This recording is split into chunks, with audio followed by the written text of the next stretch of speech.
が今日 NHK 大津放送局金を寄付し、義援金を寄付したのは八市の中津中学校の2年生の生徒3人です。3人は今日午後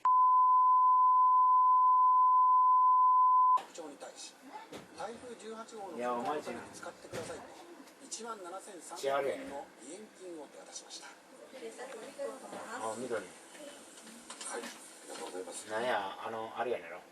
この義援金は先月3人が職場体験の授業の一環としてスーパーの店なんや、中学のあれ、中学生のなんだか監その督。売り上げの一部を中津かこれ。うん。中津やで。こんなんしてらったの？中学生らしく役に立てるこんなんしてらったの？立ちたいなと思っています。中学生と書いて書いてあるんけ。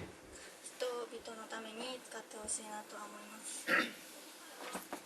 台風18号の被災者に対する義援金は県内では今月1日までに合わせて719件、2240万円が寄せられています。